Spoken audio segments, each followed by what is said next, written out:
Welcome back to A Tales of Two Bros. I am Angel, I'm Adan. and this will be our marvelous review of She-Hulk, Attorney at Law. Is it worth the watch or a waste of time?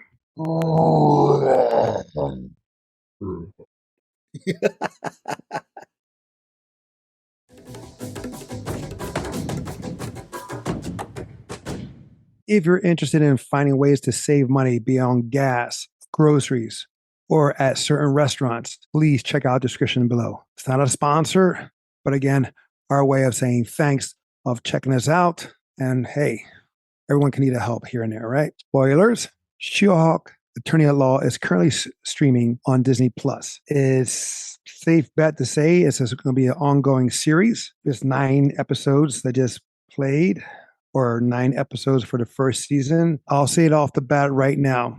Kimberly cannot get into it. It's not for everybody. I will 100% stand by that. It is not. So, But please share your thoughts before I rip into with mine. I know you're going to rip into it, but so here's the funny thing about it. It's like, number one, I don't know if they're going to do a season 2. There's no inkling that I got from there being a season 2, and at this moment in time, when we're recording it, I don't believe there is any news about there being a season 2. So it may be a one and done season.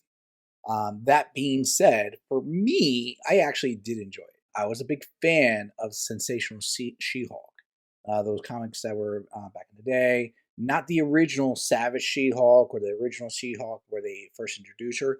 It was the one where they really stylized her. She looked more like a supermodel. She was doing her attorney at law stuff, but it was like the first real meta version of She-Hulk before before Deadpool, where they really got meta. She'll break through the fourth wall all the time, do a lot of changes.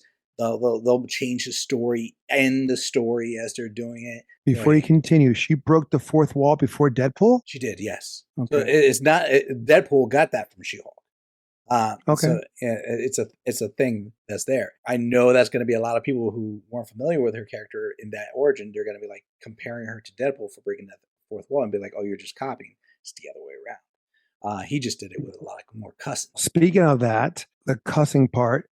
So I know on our review of Werewolf by Night, we were having debate like who cursed first and what have you, and we had a debate. Like I know you watched. Oh, you found it out? She-Hulk. Huh? You found out who cussed first? Well, no, I didn't find out who cussed first. But in the first episode of She-Hulk Attorney at Law, there was a lot. It just said, listen, this is not going to be your regular Disney type of show. They gave the finger.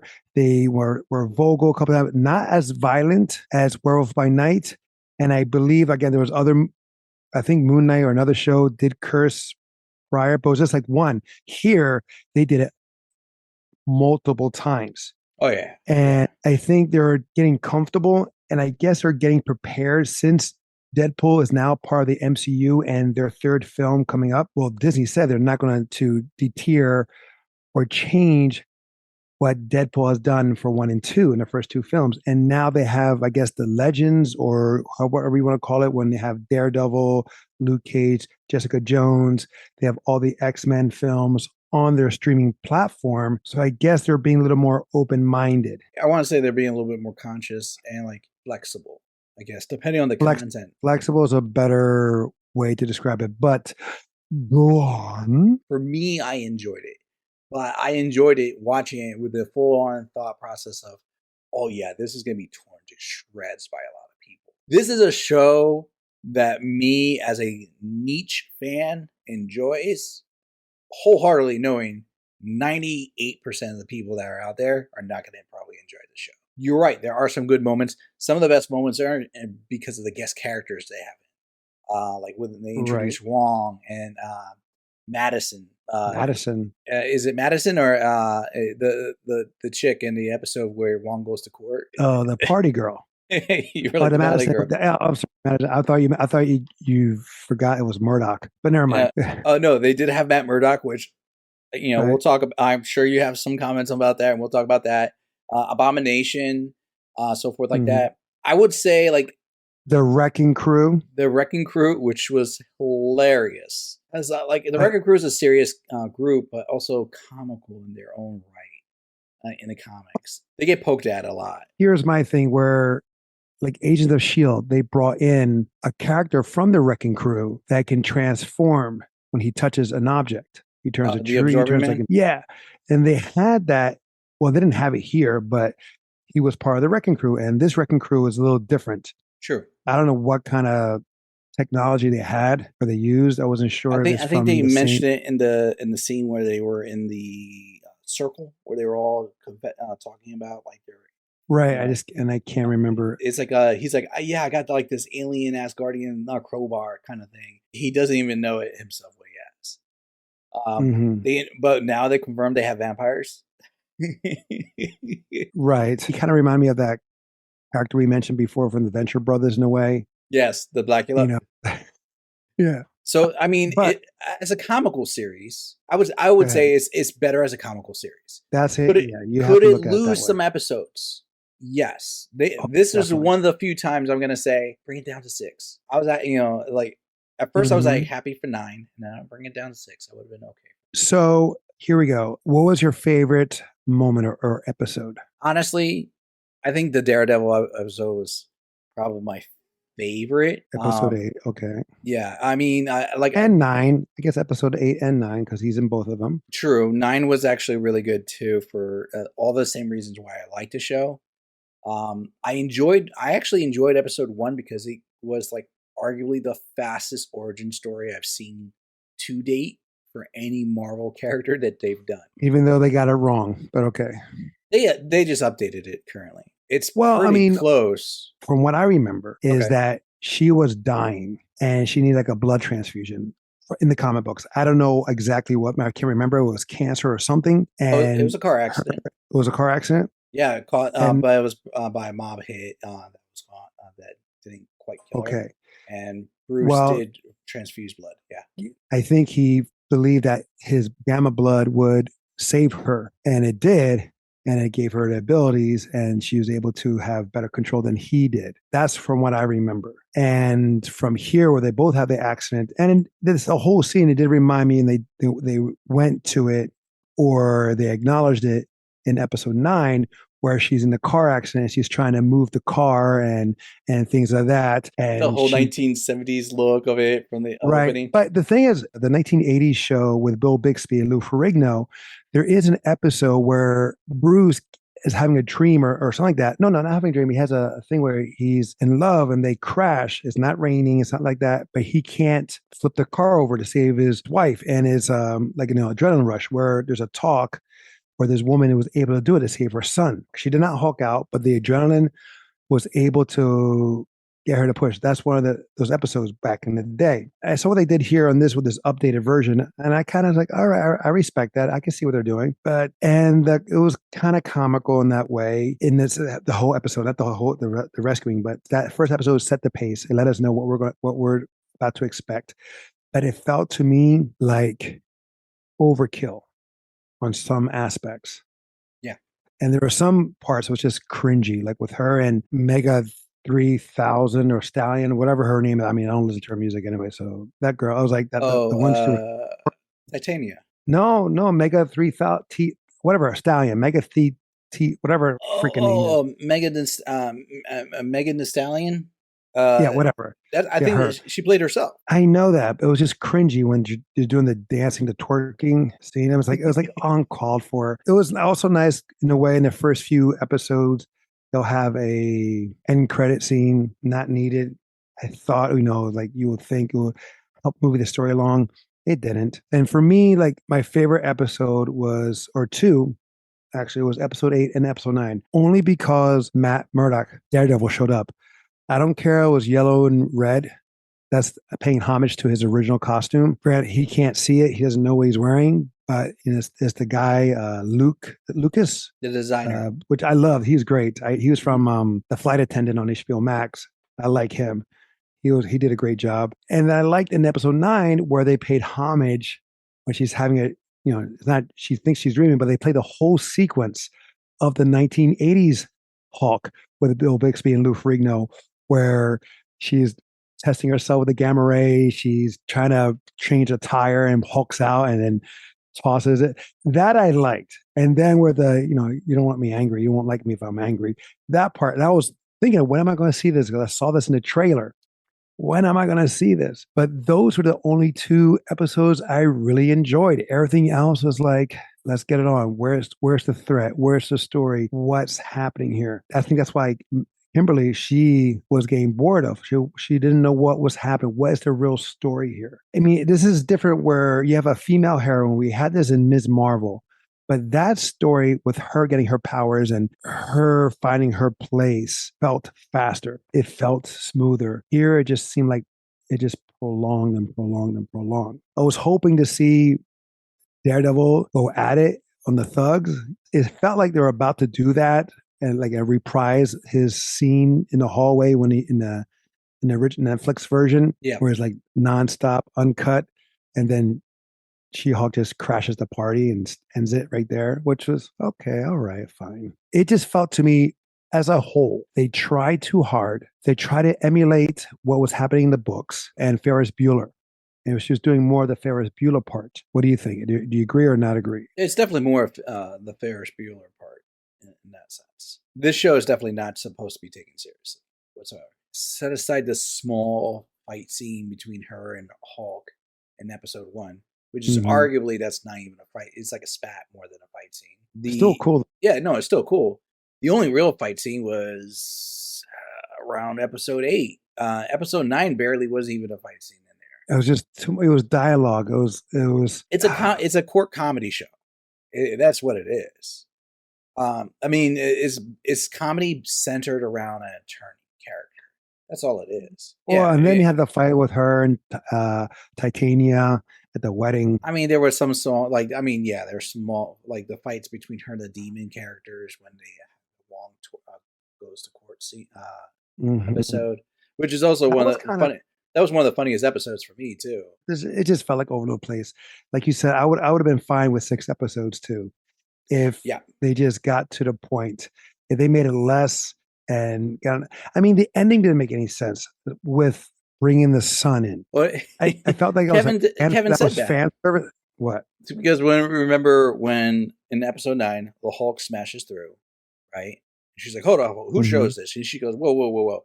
And she goes in to speak with Kevin, who is like, I forget what's the acronym, but it's basically an AI. Knowledge, something. Yeah, exactly. And Kevin, she goes, "Well, like, that makes no sense. Having my cousin Bruce come in through the ceiling out of nowhere, out of space. She knew he was away. How did she know he was away? It's a meta show. She knew things that were happening beforehand. I know. And then, but Kevin lets it slip. But how are we supposed to? She's like, it makes no sense. No, I know, but was it needed? You know what I'm saying? Like, it was just there. It's like he did the character Scar from Sakaar. I was like, really? I mean, from my opinion, I think that name is stupid to begin with. His name is Scar from Sakaar. I mean, that's really original. No, that's how it was in the comics. That's where Scar was born. I know. And I didn't like it in the comics. I don't like it here. I mean, it's like, and I mean, Hulk did have some other kids. He's just the most popular one. Right. Of course, I know. And it's going to lead to a movie or something. But to me, I think it would just been nice to have that introduction somewhere else. Just like how we see him fly off, right? He goes away at the Avengers. And we don't see him again until Thor Ragnarok. So you were okay with that scene where he was like on the ship flying away and she's like calling him to talk about. Right. We don't need to know. Right. I don't think we need to know why in the same series anyway, or season. To me, I would have been fine. Like he just goes away again. No, I can agree with that. I mean, I love Tim Roth. Tim Roth was awesome. Madison was annoying but funny. Yes. That magician. I mean, I like that more. I like more of his hype man. I call him Morgan. I call him the knockoff Morgan Freeman because that for some reason the hype guy reminds me of Morgan Freeman. Yes, you're right. Wongers. No, I think there were Wongers. Madison will call it Wongers. Like I'm waiting for that. I'm now want to hear Wongers in the theater, like watching and just hear Wongers. and then she just Or dropped. no, it would have been nice that if when Wong came back to get Abomination, and then you'll hear that Wongers is about to start, or that she shows up like, "Oh hi, Wongers, who's this?" It would have been nice to like bring her back.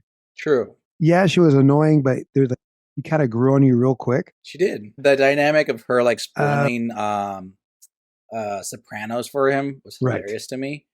I was also intrigued about like of course. what is going on with Abomination and his seven wives.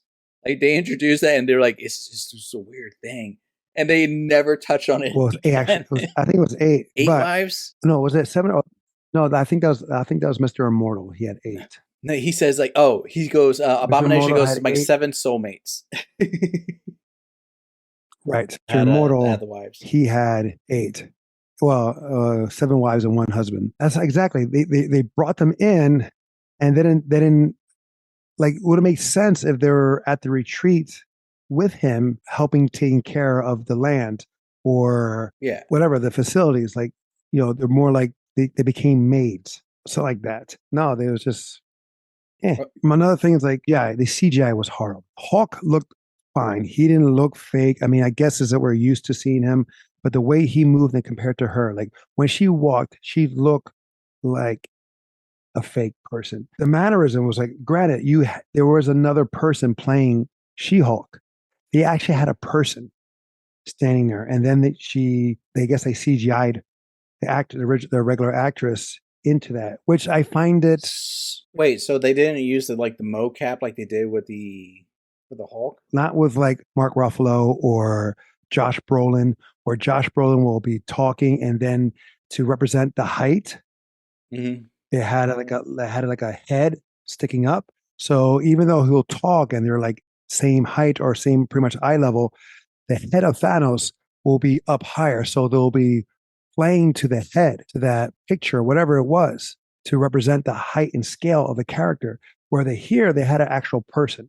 I see. It had an on-set She-Hulk, and so that, well, to me, like this is where I had a problem with the way she walked. It looked like a CGI character walking. It was like very like it You're wasn't smooth. It was very jolty. okay. So the mannerisms wasn't the same, like in transition. Well, yeah, when she's She-Hulk and she's walking, and it took me out. Okay. So I couldn't.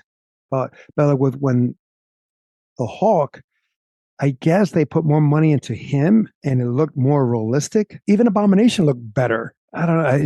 It took Kimberly off too. She was like, "Oh, she looks terrible." I was like, "Yeah, I agree." And I just, like I said before, like the whole too much breaking of the fourth wall. They had good moments. Obviously, every show has a good moment here and there, but overall, for me, I'm going to call it right now. It's not worth the watch. Well, I guess it's worth the watch one time. You have to see it, I but would you say don't have to see it. I would say if you're a fan of if you know She-Hulk, if you're a fan of She-Hulk from the comics, I don't mean like only in the as her guest appearances in Avengers. I mean like you follow Hmm. her comics and you followed her series like when she's in court and her trial issues. Sensational She-Hulk and even the new She-Hulks that they do where they focus on her being an attorney. You'll Hmm. probably like the show more, focusing on it as a attorney comedy series, But it not as was, action. to me, it wasn't a comedy attorney thing. It wasn't like Alec McBeal or some other shows that go to that genre, because it was all over the place. And it says, okay, she's a lawyer here, blah blah blah, and then now she's going to a wedding where her friends are or her the bride to be don't want to be stand up. It's like regardless of who she is, they're still going to disrespect her. Maybe that's the purpose of the show, and they were trying to do is like regardless of who she is or what she became, people are still going to see her as this someone they can take advantage of. I mean, they did touch on that. Like they talked about like Hmm. even like that episode 8. No, is it 8? No, 9. No, episode 9, where Intelligentsia is there, and they're talking about like, well, why she got to be a She-Hulk? Well, like why can't Hulk be He Hulk or da da da da? And they're literally talking about, and Hmm. now we got Lady Thor and all this, and they're talking. That's literal conversations that were happening not even 10 Hmm. years ago. That was like pretty recent. So it takes place right after Love and Thunder. We Exactly. can we can conclude that talking about Lady Thor. That kind of topic has been going on for quite a while. They just brought it up to the forefront to make it fitting, I guess, for this. And that, like, it was cliche that the person that's been after her is the one of the main enemies or villains. They did touch on that, like how cliche is it? The main villain is someone that's been stalking her, but also is Right. about like her blood thing, and it's like, and then they reference like that's kind of like this like the news super soldier serum.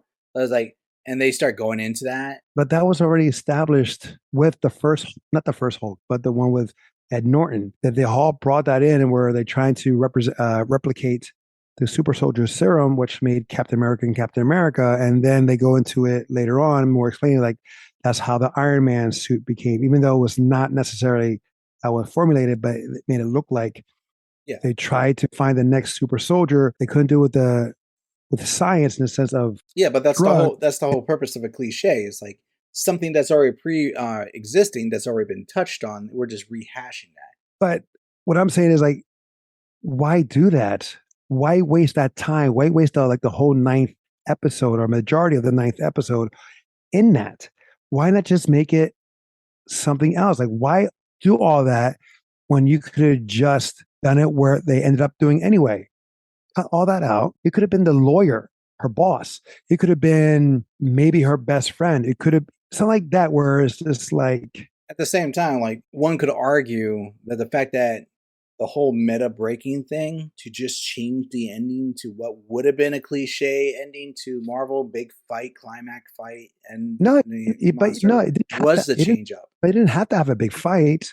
I wasn't asking for that, but I was just saying like you're wasting time where she's again breaking the wall, going to the studios because we've seen that with others where they broke the when characters who were not breaking the fourth wall, but then they did on a certain episode where they talked to the cast or the actors playing these characters. You're It's talking about happened. WandaVision.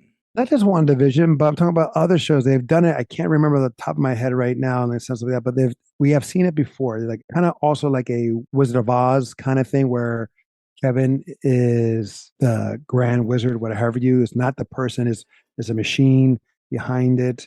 It's Don't kind of pay like attention to the man behind the curtain. correct. And it's reversed because it's not a man this time, it's actually a machine. It's not a person pushing the buttons, it's actually AI. I just know that if Kim saw that, she would have been like, what the that's all I know. I know some people like this, some people don't. I am one of those who are not in favor of this. I just wish they did it. I appreciate what they were trying to do, but I think they messed up. And saw on social media like what people like. Now, granted, yes, people are gonna like what they like. True. I respect that, but I think they're wrong. Because some people thought this was better than Moon Knight, better than Ms. Oh, Marvel, better than Loki. This did more for the MCU than Moon Knight and Ms. Marvel. It's like, no, it did not. Maybe in one, those statements, I will have to agree with you. They don't make sense. you think it's worth the watch. If you're a fan of the comic and of the character in the comic, No, no, especially specifically. Don't worry about that. I'm talking about for you personally. Is this multiple watch for you? Multiple watch? I would say one and done, unless there's like a particular like thing in there because there was a lot of deep cuts. There's definitely deep cuts. There's like again, there's other sites, other channels, podcasts that will go over the Easter eggs because there are plenty. It's worth the watch, but one and done, in my That's opinion. fair. Okay, so now how about this? Let's rank of the MCU shows. So let's go over the so far what they have done. They have done, and correct me or fill in which if I ever leave anything out. And only MCU because there's other ones on Hulu. Yeah. That, Okay, so Marvel Studio shows got a list. mhm, Fancy. WandaVision, Falcon Winter mhm, Soldier, Loki, yes. What If, Hawkeye, Moon Knight, Okay. Ms. Marvel, Hmm. She-Hulk, Yes. Attorney at Law. Yeah, that's it for Phase 4. We haven't gone into Phase 5 of their shows yet. So okay, so right now there's 8 shows of the MCU. Yep. Okay, let's rank them. You go first. Oh shit. Okay, so I'm gonna say Loki for sure, number 1. Hawkeye is gonna be, I'm gonna say, is number two. Ms. Marvel number three spot over Moon Knight. Moon Knight is gonna be number four for me. What If is gonna be number five. And I feel kind of bad putting it for number five, but it has to go Mm-hmm. somewhere. Falcon Winter Soldier will go number six. She Hulk will go seven, and WandaVision eight. For me, Loki, I can watch that multiple times. What I have if? watched it multiple times. What if is my second because I can watch that multiple times. I like the direction they went. It was fresh. It was the first as a Mm-hmm. show animated series that they did that still ties in for the MCU. Hawkeye is third for me because I definitely love what they did with that. Moon Knight ahead of Ms. Marvel, Falcon and the Winter Soldier, She-Hulk, and WandaVision. But the WandaVision and She-Hulk, I can flip because even though WandaVision I do not like, it was concise, it was steady, so you could follow it, you could see it. They didn't jump all over here and there. It may have felt like that, but it was still steady. Like going to the black and whites to the color to the modern day shows in the sense of what Wanda is going through emotionally and mentally, Yeah, where She Hulk was just like going all over the place. And again, it didn't feel like it was just staying steady. Like I said, I appreciate the effort where they were trying. I just don't like the execution of it. okay. So it's just 8 shows, correct? Yeah. Mm-hmm. And this is their first, I would say, lighthearted comedy show. Ms. Marvel was, well, maybe not. Ms. Marvel was kind of light too. It was comedy. Ms. Marvel had comic aspect to it. So I Yeah. guess they were both in that way. They both had that similarity. But Ms. Marvel does far better execution than this. Oh Because you yeah. have two girls or two women who are thrust into the world of being a superhero. One kind of wanted it, one was not expecting it, but regardless, they were both thrust into it. You see how they handle it. I think breaking the fourth wall as much as she did was just a little over the top. I don't know. I just Mm-hmm. again that's how I see it. I mean, for those who are listening, watching, please let us know what you think. We know that we probably missed some aspects. This was a Marvel team up series Yeah. without calling it a Marvel team up. There are some good moments here. There are some chuckles here and there, some great performances. I mean, I do love Tim Roth's how he brought it. He brought it in on Madison, the girl who played Madison. Yeah. Awesome. I mean, I didn't like her, but I was like, okay, I kind of like her. And yeah. Oh, and then you have again. Remember, one of my pet peeves is when actors are being recycled, Who was recycled? and the lawyer, the Spanish guy, Is it Pub? yeah, Pug, Pug. Yeah. yeah, played by Josh Segura. He was in Arrow. He was the bad guy in Arrow. Which one? Yeah, I know, but I'm just saying he was one of the like he tried to copy Arrow. He had the same outfit. Who's trying to who's bringing a Oh, bad name to Arrow and all that oh, stuff. he played Prometheus, Yes, yes, Adrian exactly. Chase. Yes. So you remember, yeah, exactly. And I do love that Mark Lynn Baker from Perfect Strangers was here. Love to see him back on the screen. He was the father. Oh, yeah. I kept waiting for the other guy to show up, It would have been cool, like it was his neighbor. Just make a cameo of being the neighbor. or it just shows And up and like, "Hello, cousin." exactly. I I don't want to do and that. about our ratings, I left off a Wolf by Night, but it wasn't considered a. I don't think that's considered a series. I think that's just a special presentation. But it is MCU. Yeah. It is a show. It is a one shot, and it's new. I would, yeah, that's 9. So let's do it. I'll go first this time. I'll go first. Now, being in a one shot, because the thing is, regardless if it's one episode or 9, there are a lot of these are just one offs, meaning they're not going to do another season. It's fair. So, Loki, Okay. what if Werewolf by Night, Hawkeye? Then you have Moon Knight, Ms. Marvel, Falcon, She Hulk, WandaVision. Okay, and yeah, you brought up a good point. So I'm gonna adjust my ratings live now. So Loki, your point was rewatchability, and I can't argue with that because I will watch What If Mm-hmm. over most of those other shows. So Mm-hmm. Loki's gonna be number one. What If? I am going to say if it's Christmas time, I will watch Hawkeye. Okay, That's gonna be fair enough.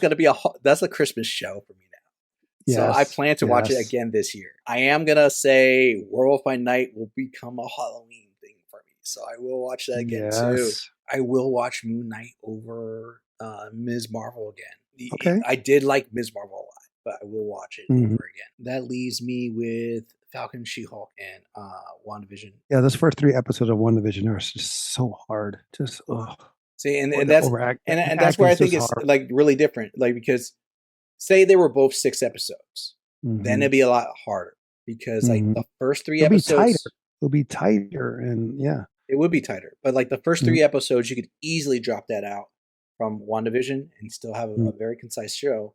Where Hmm. She-Hulk, I think if they condensed some of those filler episodes that are in the middle, and then Hmm. they split up some of the parts, then yeah, it could have been a more cohesive story in that regards. Like I know you weren't a fan of the whole wedding aspect. Yeah, because it just seemed to drag and drag. And, they have the Titania just being like, I want the attention. I want the attention. So I'm going to hurt you. I Yeah, was like, oh my God. I mean, That's how it was. That's how it came across. It was just like, well, let's put it this way: like you lose the wedding episode, and then that could have easily been brought in early on in like episode 2 or 3, where she was doing the online dating. The whole concept about like someone trying to sneak under her blood and getting that. and then she met that guy, right? She meets And on the app. directors, and yeah, exactly. So it could have easily been consolidated down a few episodes just by bringing in some of those other things. We're talking like this, like we're writers. We're not. But sometimes what we talk about makes sense. Yeah, no, We've and I'm we've agreeing with we've you come. in this aspect. Like, there's things that could have been Mhm. cleaned up, and I dare say still have the humor and the things that I enjoyed about it overall. To me, like I said, I just felt like this series was all over the place, and Would you have liked it it would better have if been they introduced the nicer. leader? Oh, I thought he was going to make an appearance. I thought he was going to make an appearance. I thought she would have had to represent him or something like that in That would have been one way or great. another. And it would have been awesome because you have Abomination that originated from that movie with Ed Norton, and to bring him that was also, because he became the leader due to Abomination and the Hulk, like more Yeah, Abomination that he crashed the lab. But it would have been nice to see. And like he could have been at the trial. He could have been one of the persons like, no, he should not be out for parole. yeah, just be Like he there could have with been a one of big head just sitting in like, oh, I well, was like, who well, are you, sir? or could have been like besides that, he could have came and says, even though out of his rage and frustration, destroying the lab made me have a big head, as grotesque as that is, he has reached out to express his regret and apologized. Like how he reached out to Bruce to apologize what he'd caused in Harlem with him like that. It could have been that way too. It could have been a nice Easter egg, a little funny on our, Yeah, he on just us. shows up like You know, testifying on behalf of it as a character witness. it's his fault. I had this big head, but my intellect knows no bounds. And through his forgiveness or his reaching out to me, asking for forgiveness, and me with my superior intellect, his, whatever, It's like the leader okay, knows. the leader, right? That would have been cool too in that aspect. Is that again vouching for him. This is where they really brought in. I don't think they Easter egged or honored Ang Lee Hulk, but I know they did the Bill Bixby one, the Incredible Hulk with Ed Norton's Mhm. storyline. Also, unfortunately, since he did pass away, he couldn't have Thunderbolt Ross show up Which people say as a they may Easter still egg. have the Thunderbolts, but they may do it Right, differently. and they're talking about Harrison Ford taking over the project or taking over the role. Possibly. But he's up there too at his age. He's like in his 80s, I believe. So I don't know how long that's going to be. I mean, I think they need to go a little bit younger. Side note, and we're on a tangent stage right now. Yeah. If you could replace, who would be the new Thunderbolt Ross? Besides Harrison Ford, Yeah, my mind went to Kurt Russell for some reason. you can't. I know You can't because he's already in the MCU as in Guardian of the Peter Quill Galaxy. would be like Dad, but like that man grows a beard, and like like have you seen his beard? Right. Like just shave it down to a mustache. That's a manly mustache. Let me see. Of that age bracket, Famous celebrities with mustaches. you don't have to have the mustache, even though the mustache is pretty iconic for Thunderbolt Ross. It is extreme. Like I think the only time I remember in the comics Thunderbolt Ross not having a mustache. When he's Red Hawk. Well, even that he had the mustache, it just like receded back or something like that. No, but That's so stupid. So sorry. I find that so stupid in that way, especially with like the hair too, with the She-Hulk, like her hair changed. I was like, oh, it happened to Bruce Banner all the time. Like there was times where he but changed it. still, Like, I know, it's just weird. in the comics, Thunderbolt Ross you know, didn't have his mustache when he like shocked Rick Jones at Bruce no, Banner's wedding. no, but you know what would have been awesome? But I think he passed away. Could be wrong. Like the Marine who turned actor from Full Metal Jacket. He's been in a lot Oh of yeah, movies where he that guy reprised has the passed same. years ago. He passed away years ago. Right.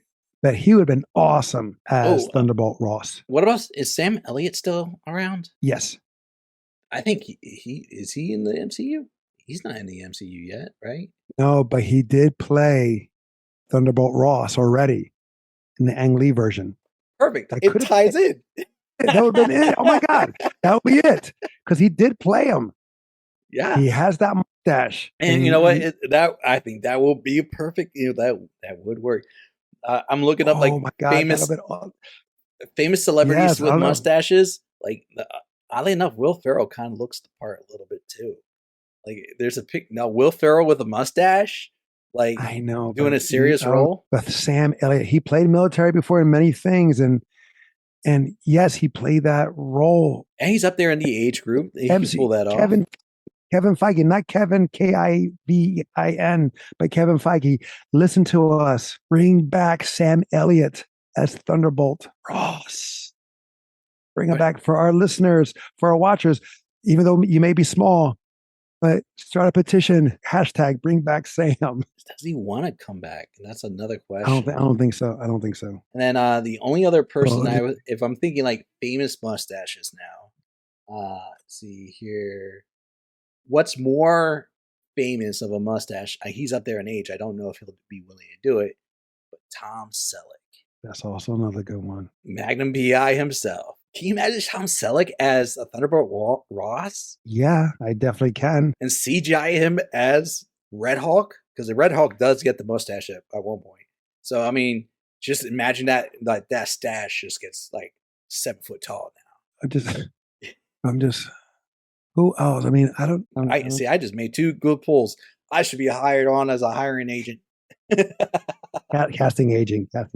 I don't know the jargon. No, I think those 2 would be fantastic. I mean, yeah, I can see where Harrison Ford could fit in as Thunderbolt Ross, but Sam Elliott would be a good cut. Sam Elliott or Tom Selleck.